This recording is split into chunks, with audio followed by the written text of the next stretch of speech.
मिथिलाक्षर में स्वर वर्ण के अ आ और ए ऐ देखने छलो हँ और आइ व्यंजन वर्ण में क ख और च छ देखू।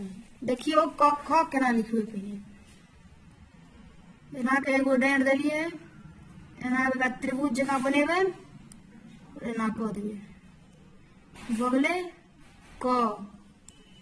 ख देखू केना लिखब, एना के बनेबै, एना के दू जकाँ करैत एना करबै, एना कऽ कऽ भऽ गेलै ख।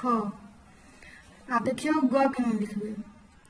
ग के लेल पहिने एकटा चिन्ह एना बनेबै और एहिमे एकटा डाँड़ देबै, एना कऽ देलियै, एहिमे एना भऽ गेलै ग।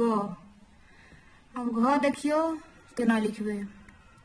एना के लकीर देलियै, एहिमे एना के तिरछा करैत एना के मिला देबै, भऽ गेलै घ। अब व देखियौ केना लिखबै। व के लेल हर्षिक में जे बनबै छलियै आकृति तेहने बनेबै, एना के आइ पर एना के डाँड़ दऽ कऽ अपन सब। आब देखियौ च छ केना लिखबै। एना के देलियै डाँड़, एना के तिरछा कनि करैत एना के मिला देबै, भऽ गेलै च।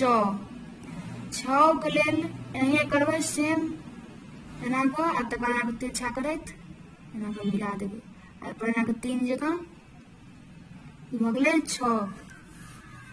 आब देखियौ ज केना लिखबै। ज में एना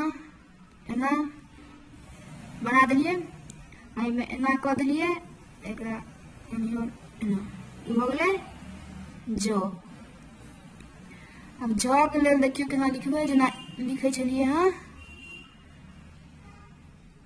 ए तेनाहिए, ए के नीचा में लिखै छलियै तेनाहिए, एना के डाँड़ दऽ देबै ऊपर में एकटा और, एना भऽ गेलै झ।